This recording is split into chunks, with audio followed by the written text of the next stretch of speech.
తప్పు చేస్తే తనామన అనే భేదం లేకుండా చట్ట ప్రకారం కఠిన చర్యలు తీసుకుంటామని రాజమహేంద్రవరం సిటీ ఎమ్మెల్యే ఆదిరెడ్డి శ్రీనివాస్ హెచ్చరించారు. పబ్లిసిటీ పిచ్చితో మాజీ ఎంపీ భరత్రాం నోరు జారుతున్నాడని ఆరోపించారు. భరత్రాం పద్ధతి మార్చుకోవాలని హెచ్చరించారు.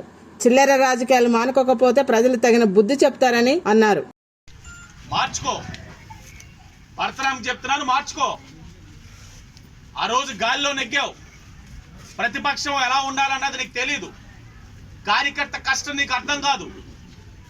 అలా వ్యవహరించావు కాబట్టే నీకు 70,000తో ఇంట్లో కూర్చోపెట్టారు. మేము ప్రతిపక్షంలో పోరాడి బయటకు వచ్చిన నాయకులం, ప్రతిపక్షంలో కష్టపడి బయటకు వచ్చిన నాయకులం. ఆ బాధ్యత ఎలా ఉంటుందన్నది అవగాహన చేసుకో. మేము ప్రతిపక్షంలోనూ 5 సంవత్సరాలు చెప్పాం. నీ పక్కన చిల్లరగాళ్ళు ఉన్నారు, బ్లేడ్ బ్యాచ్ ఉన్నారు, గంజే బ్యాచ్ ఉన్నారు, మార్చుకో అని చెప్పాం. నువ్వు మారలా. ఇంకా అదే బ్యాచ్తో తిరుగుతూ ఉన్నావు, అదే విధానాలతో వెళ్తా ఉన్నావు.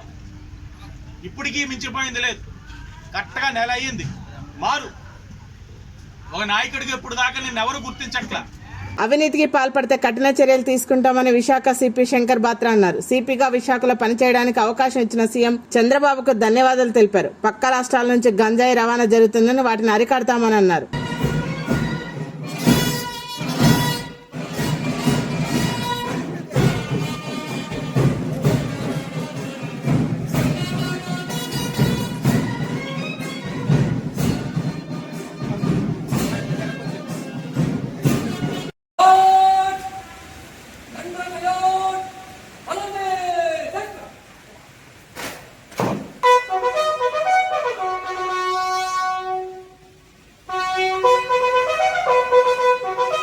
చార్జ్ తీసుకున్నాను. ఆనరబుల్ సీఎం సార్కి నేను కృతజ్ఞతలు తెలియజేస్తున్నా. ఇక్కడ సిపిగా పనిచేయడానికి నాకు అవకాశం వచ్చింది, నా అదృష్టంగా భావిస్తున్నాను. వైజాగ్ ఈరోజు కూడా చాలా మంచి రోజు, నేషనల్ డాక్టర్స్ డే. నేను మెడికల్ కాలేజ్ కోల్కతా, అది oldest medical college in the subcontinent. అక్కడ నుండి ఐ డిడ్ మై ఎంబీబీఎస్. అప్పుడు gold medalist, triple honours. So అదే మెడికల్ కాలేజ్కి అలమ్నస్ వచ్చేసి డాక్టర్ విధాన్ చంద్ర రాయ్. ఆయన ఇంతకుముందు chief minister of West Bengal. ఈరోజు ఆయన జన్మించారండి, తర్వాత ఈరోజే చనిపోయారండి. సో ఇన్ హిజ్ ఆనర్ ఈరోజు ప్రతి సంవత్సరం నేషనల్ డాక్టర్స్ డేగా మనం జరుపుకుంటాం. So, day to salute all the doctors and the medical fraternity for the service they are doing for the society and for the humanity. So, ఈరోజు నేను charge తీసుకుంటున్నాను. వైజాగ్ అంటే నాకు ఒక చాలా రోజుల నుండి ఒక మంచి అనుబంధం ఉంది. ఎలా అది నేను షేర్ చేసుకుంటాను విత్ ఆల్ ఆఫ్ యూ. 2001 నేను అప్పుడు ఏఎస్పీ జమ్మలమడుగు. కడప నియోజకవర్గ MLA Madhavareddy, parliament incharge Srinivasareddy వాసుని కలిసి బీసీ సంక్షేమ సంఘం రాష్ట్ర అధ్యక్షులు దుడం రెడ్డిబాబు ఇంటి పన్ను, కరెంటు బిల్లుల భారాన్ని కార్పొరేషన్లో జరుగుతున్నట్టు అక్రమాలపై ఎమ్మెల్యేలకు చెప్పారు. అక్రమ అన్యాయాలు చేసి ఉంటే వాళ్ళని కఠినంగా శిక్షిస్తామని ఎమ్మెల్యే మాధవరెడ్డి అన్నారు. కడప ఎమ్మెల్యే మాధవరెడ్డి గారికి శుభాకాంక్షలు తెలియజేసిన బీసీ సంక్షేమ సంఘం రాష్ట్ర అధ్యక్షులు దుడం రెడ్డిబాబు అయినటువంటి నేను ఈరోజు కడప నియోజకవర్గంలో మున్సిపాలిటీ పరిధిలో జరుగుతున్నటువంటి అక్రమాలను, అలాగే ట్రాఫిక్ను, అలాగే ఇంటి పన్నులు పైన భారం, అప్రూవల్కు భారం, కార్పొరేషన్లో అవినీతిని వీళ్ళ దృష్టికి తీసుకురావడం జరిగింది. వీటిపైన చర్యలు తీసుకోవాలని కూడా మన పార్లమెంట్ అధ్యక్షులు శ్రీనివాసరెడ్డి గారిని కోరడమైంది. అలాగే ఆయన కూడా స్పందించి తొందరలోనే వీటన్నిటిపైన చర్యలు తీసుకుంటాం. ప్రజలపైన భారం పడకుండా మేము తీసుకుంటే ఈ టీడీపీ ప్రజల కోసం పనిచేస్తుంది, బీసీల కోసం పనిచేస్తుంది, ప్రతి బడుగు బలహీన వర్గాల కోసం పనిచేస్తుందని మాటివ్వడం జరిగింది. అంతేకాదు ఈ కడపలో వెంచర్ల పైన కానీ వెంచర్లు వేస్తున్నారు, అప్రూవల్ అంటున్నారు. ఎక్కడే కానీ డ్రైనేజీలు కానీ కరెంటు కానీ వేయకుండా ఫ్లాట్లు అమ్మేస్తున్నారు, డీకేట్లను విజయనగరంలో అల్లూరి సీతారామరాజు 127వ జయంతి వేడుకలు ఘనంగా జరిగాయి. అల్లూరి సీతారామరాజు విగ్రహానికి మంత్రి కందుల దుర్గేష్, ఎమ్మెల్యే బుచ్చయ్య చౌదరి, బత్తుల రామకృష్ణ, కలెక్టర్ ప్రశాంతి పూలమాల వేసి నివాళులర్పించారు. అల్లూరి తెగువ పోరాట పటిమను యువత ఆదర్శంగా తీసుకొని ముందుకు వెళ్లాలన్నారు.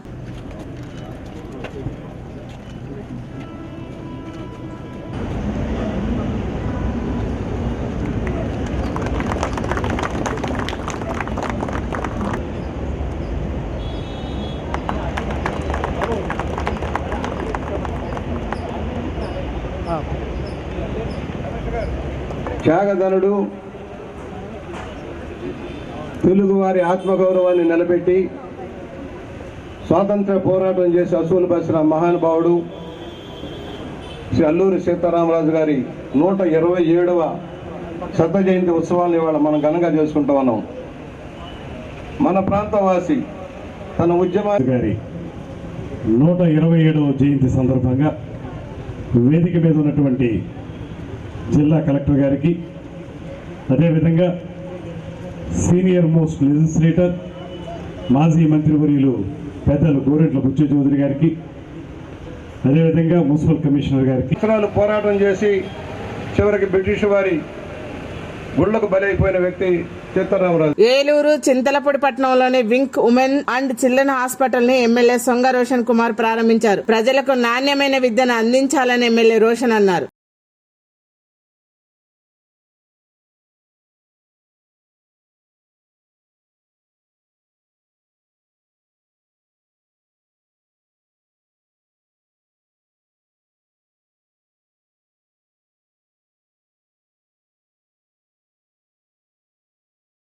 రాష్ట్రంలో గత 5 ఏళ్లలో అదానితో పాటు కార్పొరేట్ సంస్థలకు చేసిన భూ కేటాయింపులు, మినహాయింపులపై శ్వేతపత్రం విడుదల చేయాలని సిపిఐ రాష్ట్ర కార్యదర్శి రామకృష్ణ ప్రభుత్వాన్ని డిమాండ్ చేశారు. గత ప్రభుత్వ హయాంలో జరిగిన కుంభకోణాలపై విచారణ జరిపించాలన్నారు. మోదీ హయాంలో ఏపీకి అన్యాయం జరిగిందని విమర్శించారు. మరి ఇవాళ దేశవ్యాప్తంగా ఉన్న రాజకీయ పరిస్థితులు, రాష్ట్రంలో నెలకొన్న రాజకీయ పరిస్థితులను కూడా ఈ సమావేశంలో చర్చించుకోబోతా ఉన్నాం. ఎందుకంటే గత లోక్సభ అదేవిధంగా అసెంబ్లీ ఎన్నికల్లో ప్రజలు ఇచ్చిన తీర్పును గౌరవిస్తూనే ఈ తీర్పు ద్వారా దేశవ్యాప్తంగా రాష్ట్రంలోనూ జరుగుతున్న రాజకీయ మార్పులను కూడా ఒకసారి సమీక్షించుకోవడానికి ఈ సమావేశాలు ఉపయోగపడతా ఉన్నాయి. ముందుకు రావాలని చెప్పి కోరుతా ఉన్నాం. ఎందుకంటే ఈ ఎన్నికల్లో ప్రజలు స్పష్టమైన తీర్పు ఇచ్చారు. రాష్ట్రానికి సంబంధించి గత ప్రభుత్వాన్ని గద్దె దించాలి, కొత్త ప్రభుత్వానికి అవకాశం ఇవ్వాలి అనే దాన్ని ప్రధానంగా భావించే ఇవాళ తెలుగుదేశం ఆధ్వర్యంలో ఉన్న కూటమికి వారు అధికారం ఇచ్చారు. కేంద్రంలో నరేంద్ర మోడీ 10 ఏళ్ల పరిపాలన పైన కూడా ప్రజలు ఆలోచించే తీర్పు ఇచ్చారని భావిస్తూ ఉన్నాం. ఎందుకంటే దాదాపు బీజేపీకి 60 స్థానాలు తగ్గిపోయినాయి. ఇవాళ స్పష్టంగా తెలుగుదేశం పార్టీ పైన విశాఖలో అట్టహాసంగా క్రికెట్ లీగ్ ను రాష్ట్ర క్రీడా శాఖ మంత్రి మండిపల్లి రాంప్రసాద్ రెడ్డి, ఎంపీ భరత్ ప్రారంభించారు. యువ క్రికెటర్లకు ఇదొక మంచి అవకాశంగా తీసుకుని అంతర్జాతీయ స్థాయిలో రాణించాలన్నారు. క్రీడా వసతుల అభివృద్ధికి కేంద్రం నుండి నిధులు సాధించేందుకు కృషి చేస్తానని ఎంపీ భరత్ చెప్పారు.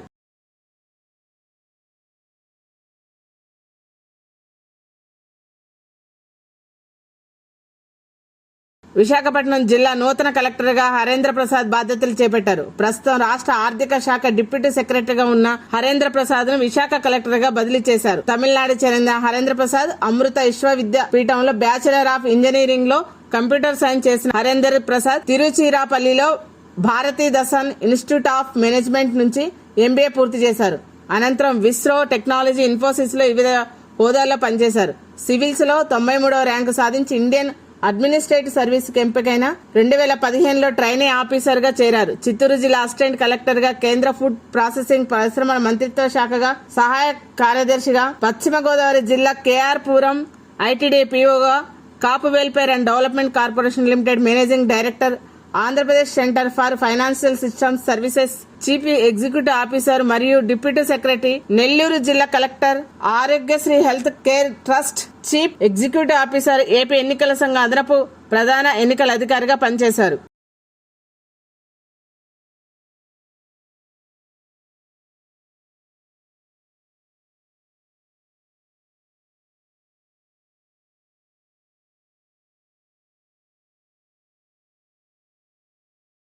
కడప జిల్లా కడప పట్టణంలో వైకాపా నాయకులు కబ్జా చేసిన ప్రభుత్వ స్థలాన్ని ఖాళీ చేయడం శుభపరిణామని టీడీపీ నేత జిలాన్ అన్నారు. తెలుగుదేశం ప్రభుత్వంలో కబ్జాలకు అక్రమాలకు అడ్డుకట్ట పడుతుందని తెలిపారు. ఇలాంటి వ్యవహారాలు ఇంకా వెలుగులోకి రావాల్సి ఉందన్నారు. ప్రతి అంగుళం భూమిని ప్రభుత్వం తిరిగి స్వాధీనపరచుకోవడం తథ్యమని అన్నారు. తమ వ్యక్తిగత కార్యాలయాన్ని నిర్మించుకొని కార్యకలాపాలు సాగించారు.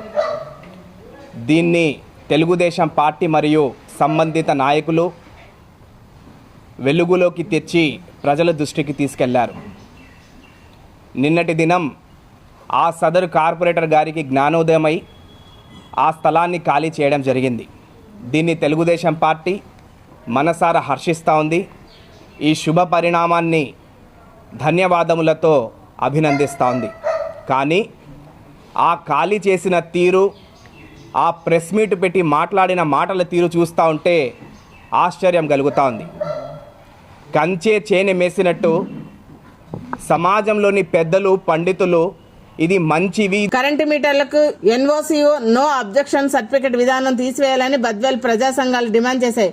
ఆర్డీఓ చంద్రమోహన్ కి వినతి పత్రం ఇచ్చారు. బద్వేల్లో గత ఆర్డీఓగా విధులు నిర్వహించిన ఆకుల వెంకటరమణ ప్రవేశపెట్టిన సొంత చట్టం ద్వారా పేద ప్రజలు, బడుగు బలహీన వర్గాల వారు నానా ఇబ్బందులకు గురయ్యారన్నారు. విద్యుత్ శాఖలో ఇటువంటి విధానం లేకపోయినా ఆ ఆర్డీఓ ప్రత్యేక చట్టం ద్వారా ప్రజలకు కరెంటు మీటర్లు అందించలేదన్నారు. తక్షణం ఈ ఎన్ఓసీని విధానాన్ని తీసివేసి పేద ప్రజలకు, ప్రభుత్వ అధికారులకు సహకరించాలని వారన్నారు. ఈ కార్యక్రమంలో పూలే అంబేద్కర్ రాజ్యాధికార సమితి కన్వీనర్ ముండ్లపాటి పిచ్చయ్య, ఎంఆర్పీఎస్ జిల్లా నాయకులు పి శ్రీకామణి, బత్తలకూరి కేశయ్య, బాలయ్యలు పాల్గొన్నారు. మున్సిపాలిటీ పరిధిలో పేద బడుగు బలహీన వర్గాల వారికి ఇళ్లకు మీటర్లు కావాలంటే గతంలో ఆన్లైన్ ఫీజు కట్టి విద్యుత్ శాఖ అధికారుల వద్ద నుండి మీటర్లు తెచ్చుకునేవారు. కానీ గత ఆర్డీఓ గారు ఆ సిస్టాన్ని రద్దు చేసి నో అబ్జెక్షన్ సర్టిఫికేట్ పేరుతో మొత్తం ఎంఆర్ఓ నుంచి ఆర్డీఓ పర్మిషన్ తీసుకుంటే తప్ప మీటర్లు ఇచ్చేదానికి లేదు. ఎందుకంటే ఈ విధంగా ఎంఆర్ఓ దగ్గర నుంచి, ఆర్డీఓ దగ్గర నుంచి మొత్తం పేద బడుగు బలహీన వారికి 40,000 రూపాయలు ఖర్చు అవుతున్న విషయము నిజంగా అందరికీ తెలిసిందే. కానీ అంత డబ్బు కట్టుకోలేక పేద బడుగు బలహీన వర్గాల్లో ఇల్లు కట్టుకున్న తర్వాత విద్యుత్ సౌకర్యం కోసం ఆఫీసు తిరిగినా వాళ్ళకు మీటర్లు రాకపోగా వారు అంధకారంలోనే గుడ్డు దీపాలు పెట్టుకొని బతుకుతున్న విషయం. అందుకని ఈరోజు ఆర్డీఓ గారి, కొత్తగా వచ్చిన ఆర్డీఓ గారికి మేము ఒక మెమోరాండం ఇవ్వడం జరిగింది. సార్, గతంలో రాష్ట్రంలో ఎక్కడ లేనటువంటి ఎన్నో సిస్టమ్ బద్వేలు ఉంది సార్. ఆ సిస్టాన్ని రద్దు చేసి గతంలో ఉన్నటువంటి ఆన్లైన్ సిస్టమ్ ద్వారా మాకు పేద బడుగు బలహీన వర్గాలకి మీటర్లు ఇవ్వాలని చెప్పేసి కోరడం జరిగింది. అందుకు ఆయన నేను విషయం అంతా నేను స్థూలంగా కనుక్కొని పేద బడుగుల న్యాయం చేసే విధంగా ఆయన కృషి చేస్తానని చెప్పడం జరిగింది. ఎందుకంటే ఈరోజు విశాఖలో మద్దిలపాలెం ఆర్టీసీ డిపోలో 3 నూతన బస్సులను రవాణా శాఖ మంత్రి మండిపల్లి రాంప్రసాద్ రెడ్డి ప్రారంభించారు. ఉత్తమ ప్రతిభ కనపరిచిన పలువురు ఉద్యోగులకు ఆయన సన్మానం చేశారు. వచ్చే 5 ఏళ్లలో అన్ని ఎలక్ట్రికల్ బస్సులు ప్రవేశపెట్టేందుకు చర్యలు తీసుకుంటున్నామన్నారు.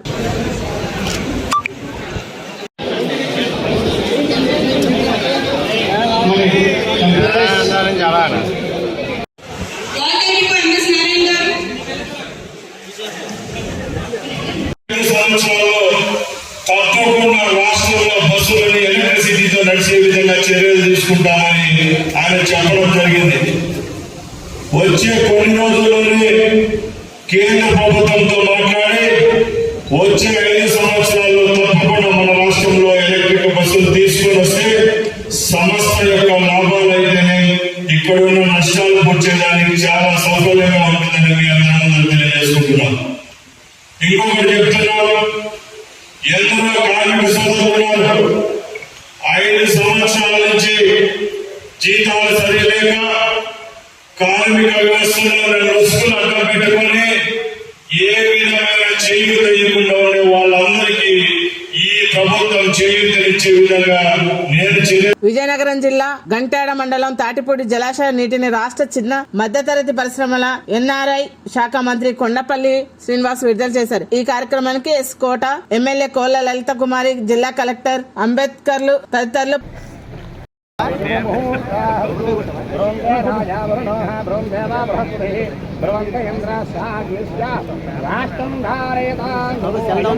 విశాఖలో మన్యం వీరుడు అల్లూరి సీతారామరాజు 127వ జయంతి వేడుకలు ఘనంగా జరిగాయి. బీచ్ రోడ్ లో ఉన్న ఆయన విగ్రహానికి గాజువాక ఎమ్మెల్యే పల్లా శ్రీనివాసరావు పూలమాలలు వేసి నివాళులర్పించారు. అల్లూరు చేసిన పోరాటాలని కొనియాడారు. ఈరోజు స్వాతంత్ర సమరయోధులు బ్రిటిష్ సామ్రాజ్యాన్ని గడగడలాడించినటువంటి తెలుగు బిడ్డ, తెలుగు తేజం అయినటువంటి అల్లూరి సీతారామరాజు గారు 127వ జయంతి సందర్భంగా మరి ఇక్కడ ఈస్ట్ నియోజకవర్గంలో వెలగపూడి రామకృష్ణ బాబు గారు నియోజకవర్గంలో మరి గవర్నమెంట్ వారు ఆధ్వర్యంలో మరి ఇక్కడ కార్యక్రమం చేయబడడం జరిగిందండి.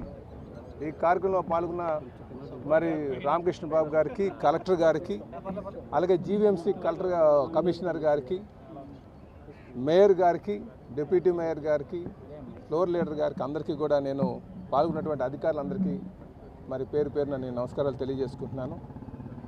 మరి ప్రతి ఒక్కరు కూడా ఈ దేశం కోసం త్యాగం చేసినటువంటి మహనీయుల్ని మనం గుర్తుంచుకోవాల్సినటువంటి అవసరం ఉంది, భవిష్యత్ తరాలకి తెలియజేయాల్సినటువంటి అవసరం ఉంది. కనుక క్రమం తప్పకుండా జయంతి వర్ధంతి కార్యక్రమం చేయాల్సినటువంటి అవసరం ఉందని చెప్పి ఈ సందర్భంగా తెలియజేస్తున్నాను. అలాగే ప్రతి ఒక్కరు కూడా ఈ పోరాట పటిమని విశాఖలో నీట్ పరీక్ష లీక్ పై మహిళా డిగ్రీ కళాశాల వద్ద ఎస్ఎఫ్ఐ విద్యార్థి సంఘం నిరసన కార్యక్రమం చేపట్టారు. నీట్ ప్రశ్నావళి పత్రం లీక్ చేయడం, మాస్కాప్ చేసి విద్యార్థులు అడ్డదారులు తొక్కిస్తున్నారని ఎస్ఎఫ్ఐ విద్యార్థి సంఘం నేతలు ఆగ్రహం వ్యక్తం చేశారు. తక్షణమే నీట్ పరీక్షపై కేంద్ర రాష్ట్ర ప్రభుత్వాలు దృష్టి సాధించి రద్దు చేయాలని డిమాండ్ చేశారు. రోడ్లపైకి వచ్చి తమ నిరసన తెలియజేస్తూ ఉన్నారు. అయినా సరే కేంద్ర ప్రభుత్వం ఈరోజు స్పందించకపోవడం సిగ్గుచేటు. ఖచ్చితంగా కేంద్ర ప్రభుత్వం వెంటనే స్పందించాలి. ఈరోజు మెడికల్ విద్య అనేది పేద ప్రజలందరికీ అందుబాటులో ఉండాల్సిన రంగం. ఈరోజు ఏ మనిషికి ఏ ఆపద వచ్చినా సరే ముందు వెళ్ళేది హాస్పిటల్కి.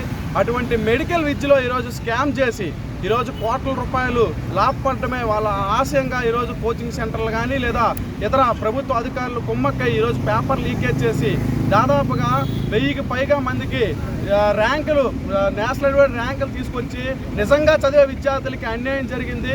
ఇది వరకు దేశవ్యాప్తంగా దీనిపైన చర్చ జరుగుతూ ఉంది. ఈ నేపథ్యంలో కేంద్ర విద్యాశాఖ మంత్రి ధర్మేంద్ర ప్రధాన్ ఈ ఫస్ట్లో ఏం జరగలేదని చెప్పాడు. తర్వాత అశాస్త్రీయంగా వచ్చిన 718, 719 మార్కుల వల్ల జరిగిందని ఒప్పుకోవాల్సి వచ్చింది. ఈరోజు కొన్ని కేంద్రాల్లో ఈ నీట్ స్కామ్ జరిగింది. ఆ కేంద్రాల్లో ఉన్న వాటిపైన చర్యలు తీసుకుంటామని చెప్పి కింద బాధితుల్ని ఈరోజు చర్యలు తీసుకుంటున్నారు. ఖచ్చితంగా దీనిపైన సీట్ ఖచ్చితంగా. ఎన్నికల్లో సీఎం చంద్రబాబు ప్రజలకిచ్చిన మాట ప్రకారం ఎన్టీఆర్ భరోసా పెన్షన్లు 7,000 రూపాయలను బ్రహ్మమఠం టౌన్ లో మైదుకూరు నియోజకవర్గ ఎమ్మెల్యే పుట్ట సుధాకర్ యాదవ్ సచివాలయం సిబ్బందితో కలిసి పంపిణీ చేశారు. గతంలో అర్హత లేని పెన్షన్లు మంజూరు చేసిన అధికారులపై పెన్షన్లు తీసుకుంటున్న లబ్ధిదారులపై క్రిమినల్ కేసు నమోదు చేస్తామని హెచ్చరించారు. మాట ప్రకారం మాట చెప్పారు, ఎలక్షన్ ముందు చెప్పాం. ఏమని 3,000 రూపాయలు పెన్షన్ ఇస్తున్నారు, 1,000 రూపాయలు పెన్షన్ 4,000 పెన్షన్ ఇస్తాం. దానికి మళ్ళీ అరియాస్ కలిపి 3,000 కలిపి 7,000 రూపాయలు జూలై 1వ తారీఖున మీకు 500 ఇస్తామని చెప్పి ఆ రోజు ఎలక్షన్ కన్నా ముందు చెప్పడం జరిగింది. ఆ ఎలక్షన్ ముందు చెప్పడం చెప్తే అందరూ ఏమో ఏదో మాటలు నేను చెప్తున్నారు. ఆ మాటను ఈరోజు నిరూపించి మన మండలంలోనే 5,000 పెన్షన్ ఉంటే ఇప్పటికే 50%, 5,040 పెన్షన్ ఉంటే ఇప్పటికే 50% పెన్షన్లు 5 నెలలు ఇప్పుడు ఎంత 10 నెలలు కదా ఇప్పటికే 50% పెంచేసి అంటే 5 నెలలు స్టార్ట్ చేసారు. ఇప్పటికే అయిపోయింది 3,40,00,000 రూపాయలు మన నియోజకవర్గం మన మండలానికి కూడా రావడం జరిగింది. ఇంతకుముందు ఉన్నటువంటి నాయకులు 1,000 రూపాయలు పెన్షన్ 7 రోజులు పడేది, 5 సంవత్సరాలు పడేది. మన నాయకుడు మాట చెప్పిన ప్రకారం అంటే ఈ గవర్నమెంట్ వచ్చి 20 తారీఖు గవర్నమెంట్ మనం ప్రమాణ స్వీకారం చేసాం. అంటే ఇప్పటికి 10 రోజులు కాలే, 10 రోజులకే 1,000 రూపాయలు పెంచాం. ఇంతకుముందు 2019 విశాఖలో 1,65,150 మంది లబ్ధిదారులకు 72,74,00,000 రూపాయల పింఛన్లు పంపిణీ చేశారు. నియోజకవర్గం పరిధిలో గల సచివాలయం వద్ద వృద్ధులు, వితంతులు, దివ్యాంగులకు, దీర్ఘకాలిక వ్యాధులున్న వారు, ఒంటరి మహిళలకు ఎన్టీఆర్ భరోసా పేరుతో పింఛన్ల పంపిణీ కార్యక్రమం స్థానిక కూటమి నాయకులు, ఎమ్మెల్యేలు, ప్రభుత్వ అధికారులు పంపిణీ చేశారు. అర్హులైన పెన్షన్దారులకు తమ ప్రభుత్వం ఇచ్చిన మాట ప్రకారం 7,000 రూపాయల పెన్షన్ అందజేశామని రాజమహేంద్రవరం సిటీ ఎమ్మెల్యే ఆదిరెడ్డి శ్రీనివాస్ అన్నారు. వైకాపా మాటలు చెబితే మేము చేతల్లో చూపిస్తున్నామన్నారు. ఎన్నికల్లో ఇచ్చిన హామీలను త్వరలో అమలు చేస్తామని చెప్పారు. ఆంధ్రప్రదేశ్ రాష్ట్రంలో ఉదయం 5వ గంట నుంచే పండుగ వాతావరణం నెలకొంది. ప్రతి పెన్షన్దారికి కూడా 3,000 రూపాయలు తీసుకుంటున్న వారికి 4,000 ఇవ్వడం, అలాగే గత 3 నెలల్లో కూడా నెలకి 1,000 రూపాయల కింద 7,000 రూపాయలు ఇంటికే తీసుకువచ్చి ఇచ్చే బాధ్యత ఎన్డీఏ కూటమి తీసుకుంటా ఉంది. గత మాదిరిగా వైసీపీ ప్రభుత్వం అధికారంలో ఉన్నప్పుడు 1,000 రూపాయలు పెంచుతానని సంవత్సరానికి 250 రూపాయలు పెంచే కార్యక్రమం కాదు. ఇచ్చిన మాటకు అనుగుణంగా 1,000 రూపాయలు పెంచుతామన్నాం. నెగ్గిన వెంటనే ఎన్ని ఆర్థిక పరమైన సమస్యలున్నా, ఎన్ని ఇబ్బందులున్నా 1,000 రూపాయలు పెంచి గత 3 నెలలు కూడా తీసుకొచ్చి 7,000 రూపాయలు కూడా ఇప్పుడు ఇంటింటికి కూడా ఇవ్వడం జరుగుతూ ఉంది. రాజమండ్రి సిటీలో సుమారు 25,000 మందికి ఉదయం 5వ గంట నుంచే మొదలుపెట్టారు. మధ్యాహ్నం మన్యం వీరుడు అల్లూరి సీతారామరాజు 120వ జయంతి బద్వేల్ మున్సిపాలిటీ కార్యాలయంలో ఘనంగా నిర్వహించారు. అల్లూరి సీతారామరాజుకు ఎమ్మెల్యే దాసరి సుధా నివాళులర్పించారు. భారతదేశ స్వాతంత్ర్యం కోసం బ్రిటిష్ పరిపాలనకు వ్యతిరేకంగా పోరాడి వీరమరణం పొందారని ఎమ్మెల్యే దాసరి సుధా అన్నారు. అల్లూరి సీతారామరాజు అడుగుజాడల్లో యువత ముందుకు నడవాలన్నారు. 1897లో ఆయన జన్మించి కేవలం 27 ఏళ్ల వయసులోనే ఒక సాయుధ పోరాటం, ఆ రోజు బలమైన ఒక బ్రిటిష్ సామ్రాజ్యాన్ని తనకున్నటువంటి వనరులతోనే పోరాటం చేసి వారి ఒక బ్రిటిష్ సామ్రాజ్యాన్ని ఎదుర్కొన్న గొప్ప వ్యక్తి అల్లూరి సీతారామరాజు. ఆ రోజు బ్రిటిష్ ఒక ఫారెస్ట్ యాక్ట్ తీసుకొచ్చిన బ్రిటిష్ ప్రభుత్వం ఒక ఫారెస్ట్ యాక్ట్ తీసుకొచ్చి ఆ మన్యం జిల్లాలో వ్యవసాయం చేసుకుని ఒక జీవనం సాగిస్తున్నటువంటి ట్రైబల్ వాళ్ళ కోసం ఆయన ఆ పోరాటం చేయడం జరిగింది. ఇదంతా కూడా చరిత్ర చెప్తుంది. అయితే మనం ఈరోజు ఆయన జీవితం నుంచి మనం తెలుసుకోవాలంటే ఒక లిమిటెడ్ రిసోర్సెస్తో ఇంత పెద్ద సామ్రాజ్యాన్ని నేను ఎదుర్కోగలనా లేదా అని ఆయన ఆలోచించలేదు. ఇది న్యాయము, ఇది అన్యాయము, ఏమీ లేని ఒక బీద వాళ్ళు ట్రైబల్స్ వాళ్ళకి ఏం లేదు, వాళ్ళ సైడ్లో నిలబడ్డాడు తనకున్న చాలా తక్కువ వనరులతో. అయితే ఆ ధైర్యాన్ని, ఆ సాహసాన్ని మనమందరం కూడా స్ఫూర్తిగా తీసుకోవాలి. మీ అందరికీ ముఖ్యంగా తెలియపరచుకోవడం ఏంటంటే గత ప్రభుత్వం 2022లో మన ex CM Jaganmohan Reddy sir AP అభివృద్ధి ప్రధాన ఎజెండాగా జూలై 8న రాష్ట్ర కార్యవర్గ సమావేశం నిర్వహిస్తున్నామని బీజేపీ జాతీయ కార్యవర్గ సభ్యుడు సోమ్ వీర్రాజు తెలిపారు. ఈ సమావేశంలో కేంద్ర మంత్రి ఎల్ మురుగన్ పాల్గొంటారని చెప్పారు. 100 సీట్లు గెలిచిన రాహుల్ గాంధీ విజయం సాధించినట్టుగా వ్యవహరిస్తున్నాడని విమర్శించారు. జగన్ వేసిన అవినీతి బీజాలు ఒక్కొక్కటిగా బయటకు వస్తున్నాయన్నారు. కేంద్ర మంత్రివర్యులు డాక్టర్ ఎల్ మురుగన్ గారు ముఖ్య అతిథిగా, వారితో పాటు రాజ్యసభ సభ్యులు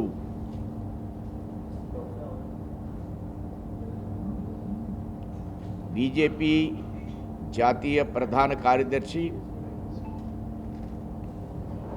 ఢిల్లీ బీజేపీ కార్యాలయం యొక్క head quarter incharge,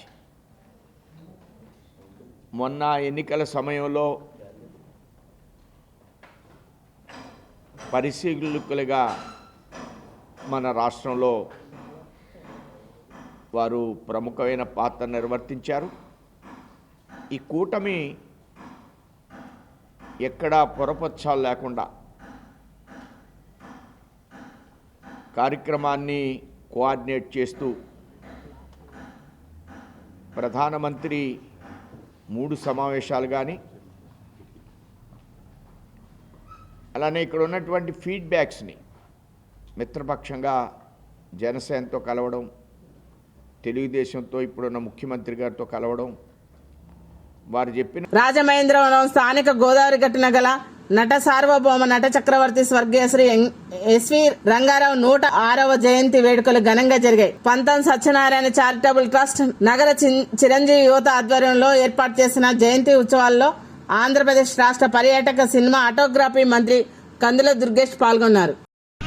SSV Rangarao గారు, ఆయన యొక్క ఖ్యాతి, ఆయన చనిపోయి ఎంతకాలం అయినప్పటికీ కూడా, దశాబ్దాలు అయిపోయినప్పటికీ కూడా నటుడిగా ఒక పేరు చెప్పాలంటే, మహానటుడిగా ఒక పేరు చెప్పాలంటే కొన్ని తరాల పాటు ఎస్వి రంగారావు గారి పేరు మాత్రమే జ్ఞాపకం వచ్చే విధంగా అద్భుతమైనటువంటి నటనా కౌశలంతో కేవలం ఆంధ్ర ప్రేక్షకుల్ని మాత్రమే కాకుండా తమిళ ప్రేక్షకుల్ని, ఆ మాటకు వస్తే ప్రపంచంలో ఉన్నటువంటి తెలుగువారు అందరూ గర్వంగా తలెత్తుకునే విధంగా తన నటనా ప్రతిభను చూపించినటువంటి మహానటుడు ఎస్వి రంగారావు గారు. వారి జయంతి ఈరోజు. ఈ సందర్భంగా ప్రతి సంవత్సరంలాగే పంతం చారిటబుల్ ట్రస్ట్ ఆధ్వర్యంలో పంతం కొండలరావు గారు జయంతి కార్యక్రమాన్ని నిర్వహిస్తున్నారు. ఇది క్రమం తప్పకుండా 10 సంవత్సరాలుగా జరుగుతున్నటువంటి కార్యక్రమం. ముఖ్యంగా ఈ ప్రాంతంలో పెరిగినటువంటి, పుట్టింది నూజివీడులో అయినప్పటికీ కూడా ఈ ప్రాంతంలో పెరిగి ఇక్కడి నుంచే వారి మేనమామ గారి ద్వారా సినిమా రంగంలోకి వెళ్ళినటువంటి ఎస్వి రంగారావు గారు అనతి కాలంలోనే పాతాళ భైరవి సినిమాతోటి అద్భుతమైనటువంటి పేరు తెచ్చుకుని కొన్ని దశాబ్దాల పాటు మహానటుడిగా కీర్తించబడినటువంటి సందర్భంలో నీట్ పరీక్షల్లో జరిగిన అవినీతి అక్రమాలను బయటకు తీసి దోషులను కఠినంగా శిక్షించాలని విద్యార్థి సంఘాలు చేపట్టిన బంద్ విజయవంతమైంది. కేంద్ర విద్యాశాఖ మంత్రి ధర్మేంద్ర ప్రధాన్ రాజీనామా చేయాలని విద్యార్థి సంఘాల నేతలు డిమాండ్ చేశారు. పరీక్షలు రాసి నష్టపోయిన విద్యార్థులకు నష్టపరిహారం ప్రభుత్వం చెల్లించాలన్నారు. ప్రవేశ పరీక్షగా నీట్ ఉందో ఆ నీట్ పరీక్షలో అవకతవకలు జరిగినాయి. ఇదే కాకుండా గతం నుంచి బీజేపీ ప్రభుత్వం నిర్వహిస్తా ఉన్న పరీక్షల్లో దాదాపు 730 పరీక్షల్లో ఈరోజు అవకతవకలు జరుగుతూ ఉన్నాయి. ఈ ఒక్క నీట్ పరీక్షల్లోనే 2500 కోట్ల రూపాయలకి ఒక్కొక్కరికి 30 లక్షల రూపాయలు చొప్పున ఈరోజు పరీక్ష పేపర్లు అమ్ముకున్నారు. పరీక్ష పేపర్లు అమ్ముకున్నారనే విషయం ఈరోజు బయటకు వచ్చిన తర్వాత ఈ రోజుకి కూడా కేంద్ర ప్రభుత్వం కానీ, కేంద్ర విద్యాశాఖ మంత్రి కానీ, నేషనల్ టెస్టింగ్ ఏజెన్సీ కానీ ఏమాత్రం కూడా స్పందించకుండా వ్యవహరిస్తూ ఉన్నారు. సుప్రీంకోర్టులో, హైకోర్టులో కేసులు దాఖలై ఉన్నాయి. ఎక్కడా కూడా ఈ నీట్ పరీక్ష రాసిన విద్యార్థులకి న్యాయం చేస్తామని చెప్పిన పరిస్థితి లేదు. కాబట్టి విద్యార్థి సంఘాలుగా మేము ఒకటే డిమాండ్ చేస్తా ఉన్నాం. ఎవరైతే నష్టపోయిన విద్యార్థులు ఉన్నారో వాళ్ళందరికీ న్యాయం జరగాలి. న్యాయం జరిగేంత వరకు మేము పోరాటం కొనసాగిస్తాం. నేషనల్ టెస్టింగ్ ఏజెన్సీని రద్దు చేయాలి. దీనికి బాధ్యత వహిస్తూ కేంద్ర విద్యాశాఖ మంత్రి రాజీనామా చేయాలి.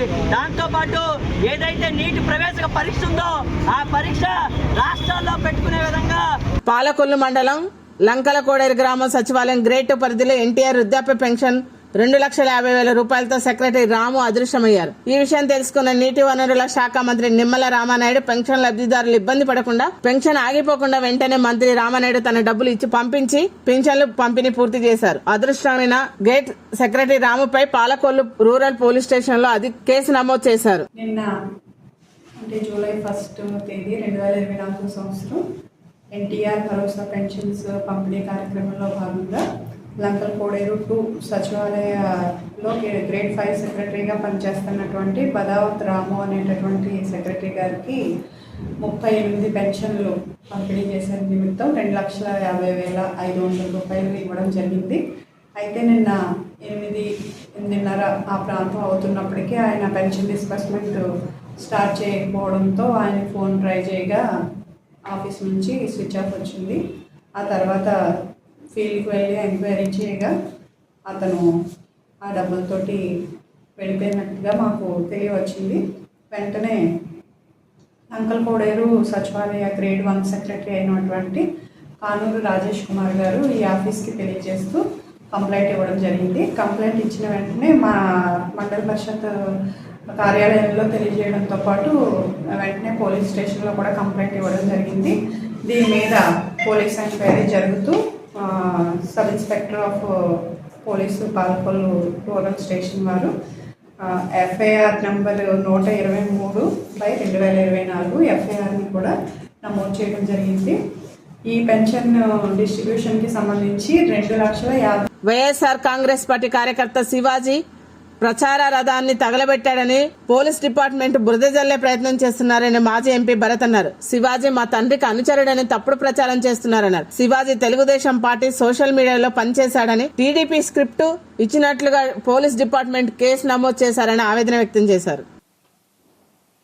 నిన్న సాయంత్రం తెలుగుదేశం పార్టీ స్క్రిప్ట్ ఇచ్చిన విధంగా, లేకపోతే తెలుగుదేశం పార్టీ వాళ్ళు ప్రెస్ నోట్ ఏదో పోలీస్ డిపార్ట్మెంట్కి పంపించిన విధంగా నిన్న police department press note release చేశారు. అంటే ప్రెస్ మీటే పెట్టి డిఎస్పీ గారు హెడ్ చేస్తూ ప్రెస్ మీట్ రిలీజ్ చేసిన దాంట్లో క్లియర్గా చెప్పిన అంశం ఏంటంటే, ఎవరైతే ఈ ఘటన పాల్పడిన వ్యక్తి ఎవరైతే ఉన్నాడో శివాజీ అనే వ్యక్తి రాజమహేంద్రవరం సిటీ వైఎస్ఆర్సీపీ కార్యకర్తగా ఉన్నట్లుగా మరియు మాజీ ఎంపీ మార్గాని భరత్రామ్ గారి తండ్రి నాగేశ్వరరావు గారి ప్రధాన అనుచరుడుగా అసలు ఎట్లాగా పోలీస్ డిపార్ట్మెంట్ ధృవీకరిస్తారండి? ఇది వైఎస్ఆర్సీపీ కార్యకర్త అని మీరు ఎట్లా చెప్పగలుగుతున్నారు? అంటే ఎలక్షన్స్ ముందరు 4 రోజుల ముందరు తెలుగుదేశం పార్టీ వాళ్ళకి వెన్నతో పెట్టిన విద్య ఒక కోవర్ట్ ఆపరేషన్ చేశారు. మా దగ్గరికి 4 రోజుల ముందర వచ్చిన వ్యక్తి కడుపు